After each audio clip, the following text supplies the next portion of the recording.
Oh, how I wish I could just swish up that one special dish that they thought was delish. But when I make something to riff, they pass out with only one whiff. And they say, take it away, throw the stuff out. Where there's a will, there is always some doubt. It may not be finished, but why mess about? It's probably yucky for sure.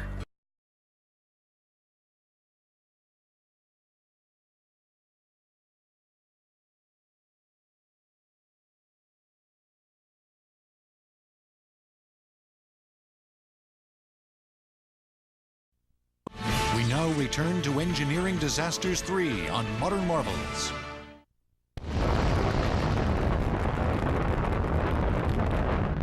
On December 11th, 1998, NASA launched a Delta II rocket with precious payload aboard.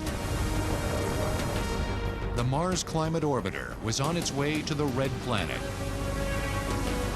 Two instruments aboard the spacecraft, the Pressure Infrared Radiometer and the Mars Color Imager, would provide the first detailed data about the Martian atmosphere.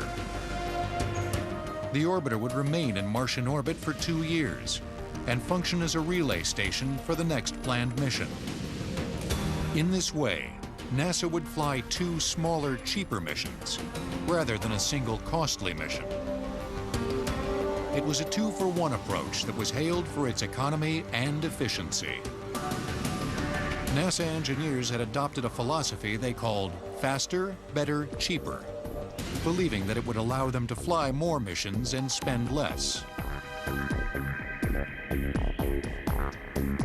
On September 23, 1999, at 2:01 a.m. Pacific Daylight Time, the probe was supposed to fire its main engine, pass behind the Red Planet, then enter an orbit 93 miles above the Martian surface. But instead, when it should have re-emerged from behind Mars and re-established radio contact from orbit, there was no radio signal. Scientists later concluded that it went in far too low, only 37 miles above the surface. The cause was a grade school level calculation error, and the effect, an engineering disaster. What happened was that the engines ended up burning too long, and the spacecraft went too low into the atmosphere, slowed down too much, dived into the atmosphere, and burned up in the atmosphere as far as we could tell. It was an embarrassing blunder. The spacecraft's builders, Lockheed Martin Astronautics, calculated trajectory and engine thrust using the English system of inches, feet, and pounds. But NASA's navigation team assumed those numbers were metric, millimeters, meters, and newtons. They entered the wrong values into the navigation computer, sending the climate orbiter off course. When the spacecraft entered the Martian atmosphere at 10,000 miles per hour, it was doomed. NASA had to answer for the loss of the $125 million vehicle.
That's going on the CD.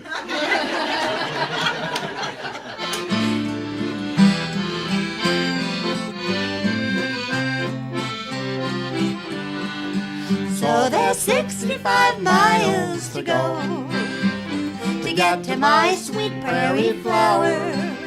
The speed limit's now 65. It should take me exactly an hour. Only 65 miles to go. But when 10 miles further I drive, I notice with dread there's a sign up ahead saying speed zone slow down 55. So there's 55 miles to go to get to my sweet prairie flower. The speed limit's now 55. It should take me exactly an hour. Only 55 miles to go. But when 10 miles further I drive, I notice with dread there's a sign up ahead saying speed zone slow down 45. So there's 45 miles to go to get to my sweet prairie flower. The speed limit's now 45. It should take me exactly an hour. Only 45 miles to go. But when 10 miles further I drive, I notice with dread there's a sign up ahead saying speed zone slow down 35. So there's 35 miles to go to get to my sweet prairie flower. The speed limit's now 35. It should take me exactly an hour. Only 35 miles to go. But when 10 miles further I drive, I notice with dread there's a sign up ahead saying speed zone slow down 25. Oh, I cannot go on this way. I complain to myself in the mirror. I keep driving further and further, but I don't seem to get any nearer. So I'll rent me a room at this motel, and you can come visit someday. The view's not so hot, and the bed is a cot, but it's only an hour away. It's only an hour